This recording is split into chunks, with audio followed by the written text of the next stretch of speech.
Okay. Are you ready? You want to take a sip of water?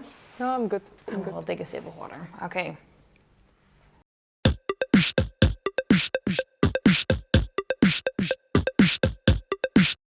Welcome to EMTV. As a journalist or as a photographer, how do you capture an event or a topic that deeply affects you personally? Well, Alisa is such a photographer. She's from the Ukraine, she works for us, for EM, and she went to some demonstrations against the war in her home country. And that's what we're going to be talking about, and later there will be a video on, well, the other topic that will be dominating the Dutch media this week, the local elections. In Kralingen wonen nu ontzettend veel studenten, meer dan 5000. Rotterdam is een van de jongste steden van Nederland. Een hele jonge bevolking. 1 op de 8 Rotterdammers is student, maar er zit geen enkele student in de Rotterdamse gemeenteraad. Dus ik vind het belangrijk dat wij er ook gewoon zijn en ook mogen meedoen in de besluitvorming. Alisa, let's start. How are you doing? Well, better, but still the emotions sometimes take a roof on me. Is it something you can believe that's really happening already? No, I can't. No. The closest that I came to believing was when my aunt arrived to the Netherlands this weekend. And the moment I saw her, she just started to talk about how my sister is back in Ukraine, how everything is back in Ukraine, the way she crossed 4 countries to come here. And that was the moment when I actually was the closest to realizing, but I cannot say that I realized what is going on. Can you perhaps take me back to February 24th? That's the day the war started. I think you probably woke up with the news that your country was in war, that your country where your family still lives, and a few hours later you were already demonstrating in The Hague against the war, and you took your camera with you. Of course. Yeah. The thing is, it was very funny, but the evening before, I was chatting with my cousin that is in the US, and he said, "I'm so nervous, I don't know, but I feel like this night something is gonna start." And I just said, well, the rumors said that it was gonna be starting on the 16th of February, then it was on the 20th, like, I don't believe this anymore, I just hope it's not gonna start. The next morning I wake up and my partner tells me, well, they started bombing Ukraine. And first things I thought, I was like, this is not, what? Like, is it a joke? Are you trying to, prank me or something? Then the next thing I thought, okay, maybe they started bombing Donbass. So the territories that are now Ukrainian, they maybe started to bomb Kramatorsk or Mariupol, the closest cities to Donetsk. And the thing is, we didn't have internet at home. My phone died, so I couldn't check the news. Oh, really? So while it was charging and everything, I was stressing, I was panicking. Then the first news that I saw that they started bombing Chernihiv, which is very far from Donetsk. And I realized that something is really bad happening. The next things I saw, all the chats from my Ukrainian friends here, like, are you going to The Hague? Are you going to The Hague? We are on the way, we're already in The Hague, come. Because that was the only thing you could do. Yeah, that's the only thing that you can think about when you wake up to the situation when your home is being destroyed. So I didn't take lunch, I didn't do anything, we just went. On the way I started calling my parents, my family and my friends, and on that day everything was fine. They were safe as much as it was possible. Yeah. So we arrived to the Russian embassy first, and I was there with my camera because I knew that I could just stand there, but there's also something else I could do. And there's also something else as a part of the EM that I can do and bring this story to campus, because this is very important to talk about it. We have a lot of students from Ukraine and from Russia. And from Russia, and want to say, yeah. And from other Russian-speaking countries as well. And yeah, this is the problem that is not only we face. And I realize that it's my responsibility as a Ukrainian, as a photographer, and as a part of the EM to do it, because if not me, then who? And what do you think is the difference between your pictures and perhaps from a photographer who grew up here in the Netherlands? Well, I was thinking about it, and I guess the biggest difference is that I know on the personal level what is going on. I know what the people are shouting because I understand the language, because I I like to say that I'm a generation of Maidan, because when the Maidan happened, I was, the first Maidan happened, I was 3 years old. My parents also went there. And then the other revolution, the Euromaidan, as people might heard it, happened when I was 12 in 2014. You grew up with all these protests. Yes, I grew up on Maidan, let's say. My parents were there almost every day.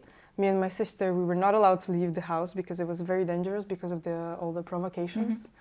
And there is also a very nice movie about it. It's called Winter on Fire. It's on Netflix. So that's, watch it. Yes. It's a good documentary to know the history of what is going on. So that's also played a big role because as a Ukrainian, when you know there's something going on that you don't want, what you do is you go out there and talk about it. Yeah. You're not gonna stay home silent. You're not gonna be scared. That's not what we have in our DNA. That's also what you didn't do. You went to The Hague to protest, to do what you did, but you also captured it. Do you think you captured different things than other photographers? Yes, maybe in some sense, because there are some symbols that not all of the people are familiar with. For example, there was a person with a Crimea flag, and he also looked quite Tatarian, let's say. And he had also different symbols and posters, and most of the posters that I saw, they were either in Ukrainian or in Russian, also in English, but Ukrainian mostly. And the language is very, let's say, on the emotional level. Some words could be a bit more strong than the other words. Yes. And if you don't speak the language, then of course you would not know the difference, and you would not know why is this poster more important than the other one. Fair, yeah. So I think that picture that is on my feed, the one that I think is very, very strong, is with the girl that says, go away from my home. And because of the rain, there was a 4-hour rain during that day while we were standing. The color went away a bit, so it was really like emotional in some sense. Also, she was wearing a babushka. This is like a scarf. And that's also like very connecting to what the home is. Because that was for you, the scarf, or on its own was already a reminder of your home. Yes, because it was a traditional Ukrainian, not just a regular scarf. No. So it was and the way she was looking was also very Ukrainian, let's say. So for me, it was this. This is the symbol. This is the symbol for me. She is the symbol. Yeah. Dressed as someone from my home, and then with a sign, "Please leave my home." My home. Yeah. And how was it? Because that was a demonstration in The Hague. A few days after we had a demonstration here in Rotterdam. Did that feel different for you? Because you went there as well as a photographer. Yeah, that was a bit different because here in Rotterdam, there was mostly students. I think we were around 400 people, and they were not only Ukrainians. No. I met almost everyone from my program, international students, and I was actually pretty well surprised in a good sense that they all came. And there were people from Brazil, from everywhere, Argentina, from US, from Iran even, and I was very glad that they came to support. But of course, there was also a lot of Ukrainians and Russians. I think here it was more to show that Rotterdam stands with Ukraine, and that students of Erasmus stand with Ukraine, and that we are here, and we need the attention of media and of the government. Well, and you're part of media because you took the pictures. Yeah. Did it feel weird, or did it feel? It felt like the only thing that I could do.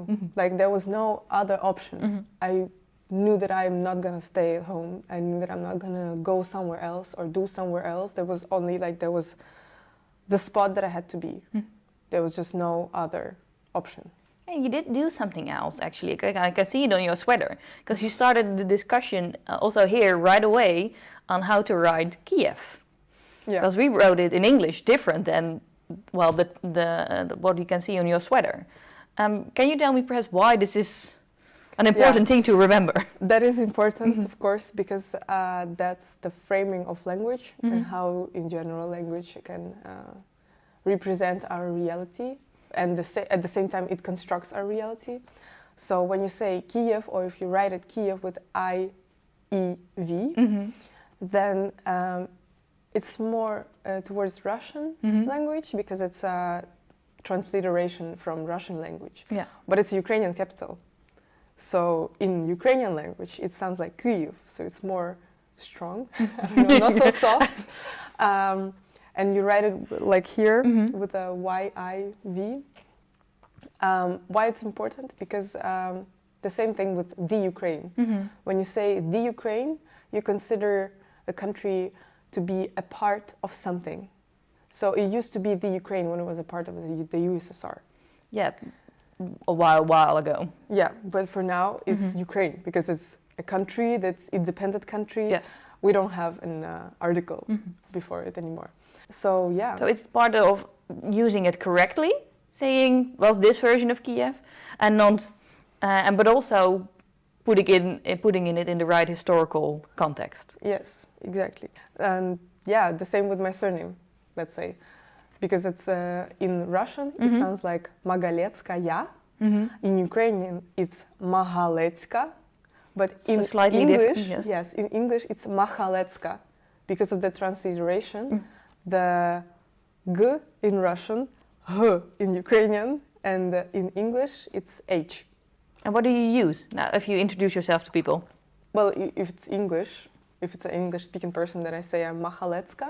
But why not in Ukraine? Because that's your country and your name. Yeah, but if I say Mahaletska, that's a bit weird. Like a person cannot really write it then. Perhaps we should learn how to. That would be nice. That would be nice. Yeah. And how is your family? My family is hopefully safe.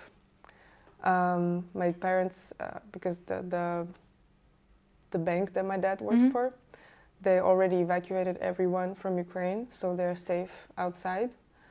But all the other family of mine is still in Ukraine. I talked to my granddad this morning for the first time during this whole thing. Oh, really? Because Yes. we didn't have any connection, any contact. He is in Kyiv Oblast, and he said that he wants to go to Poland. He's already 85, so he can leave the country. Yes, he doesn't have to fight in the war. Yeah, but also he's 65, 85, and it means that he has to go to the train, take the train to Poland, which now, I don't know, it can take up to 10 hours. Oh, that's a long journey. Yeah, and he has to be there alone because no one else is left in Kyiv. So I don't know how that's gonna go. Oh, I really don't know. I really, really hope, because he's going to Poland. Is he also coming here to your aunt? No, I think he's gonna stay in Poland. His dad, so my granddad, is Polish. So I'm pretty sure he speaks the language. Maybe not that well because he's already very old. He hasn't been there for quite a long time. But I think he can manage staying in Poland. I really want to thank you for being here today. Also, thank you for capturing and making those beautiful pictures. I think we will be seeing a lot more from you in the next few months at EM. Thank you for joining us. And thank you all for watching. We will be back in 2 weeks with another EMTV. Are you going to vote during the local elections, or are you allowed to vote? Then perhaps you want to vote for these Rotterdam students because they're up for the vote. Op 16 maart zijn de verkiezingen voor de gemeente- en wijkraadsverkiezingen in Nederland en dus ook in Rotterdam. Een paar studenten van de Erasmus Universiteit hebben zich kandidaat gesteld. We praten met een paar van hen om te weten waarom ze zich nu al tijdens hun studie willen inzetten in de politiek en wat ze voor andere studenten willen betekenen. Hi, ik ben Mina Morkoc. Ik ben 24 jaar en ik studeer rechtsgeleerdheid en fiscaal recht. En ik ben de nummer 5 op de lijst van GroenLinks voor de gemeenteraadsverkiezingen. Hi, ik ben Jasper Klaassen, 25 jaar. Ik studeer geneeskunde en rechten en ik sta voor D66 Rotterdam op de lijst voor de gemeenteraadsverkiezingen op plek 18. Ik ben Friso, 20 jaar en ik studeer econometrie. En voor de VVD wil ik de wijkraad in van Kralingen. Jasper, je bent nu nog student, maar je bent ook kandidaat voor de gemeenteraad. Waarom wil je nu al de gemeenteraad in? Ja. Rotterdam is een van de jongste steden van Nederland. Een hele jonge bevolking. 1 op de 8 Rotterdammers is student, maar er zit geen enkele student in de Rotterdamse gemeenteraad. Met een gemiddelde leeftijd van 45 zie je gewoon dat er niemand is om de belangen van ons te behartigen. De wijkraad is wel echt ontzettend leuk, want bij de wijkraad gaat het helemaal over Kralingen. Dus het gaat over alles wat met Kralingen te maken heeft. Van studentenkamers tot stoeptegels en plantenbakken. En als student wil ik de studenten vertegenwoordigen. Ik wil kamers gaan bijbouwen en daarnaast wil ik Kralingen ook een heel stuk groener maken. Ik vind het belangrijk dat studenten worden gerepresenteerd in de gemeenteraad. Dat is nu niet zo. En als student dan weet je natuurlijk wat er gebeurt in de stad. Beter dan de meeste andere mensen. Dus ik vind het belangrijk dat wij er ook gewoon zijn en ook mogen meedoen in de besluitvorming. Waarom zouden wij op jou moeten stemmen? Ja, in Kralingen wonen nu ontzettend veel studenten, meer dan 5000. Maar op dit moment zit in de oude wijkraad geen enkele student. En dat wil ik veranderen. Daarom heb ik me ook als student kandidaat gesteld.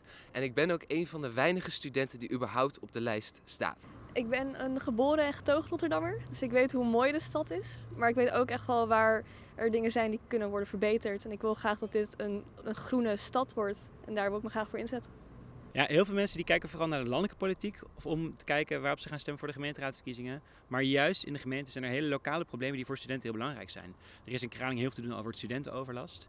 Er is een stoplichtsysteem geïntroduceerd waarin studenten hun huis uit kunnen worden gegooid. En dat zijn hele belangrijke thema's die heel direct gevolgen hebben voor de leefsituatie van studenten. Als je zo gekozen wordt in de gemeenteraad, hoe ga je dat combineren met je studie? Ik heb altijd dingen gedaan naast mijn studie. Ik ben er graag bezig bij. Dus ik zie dit ook als een mooie kans om de studenten te vertegenwoordigen in de raad. Gelukkig is de wijkraad niet zoveel werk als de gemeenteraad. De gemeenteraad is echt 30, 40 uur per week. Dat valt bij de wijkraad gelukkig mee. Meestal is het zo 10, 15 uur per week. Dus dat is op zich nog wel met econometrie te combineren. Ik moet nog een paar mastervakken en een scriptie schrijven. En dat wordt dan waarschijnlijk een beetje in de late uurtjes en in het weekend een beetje.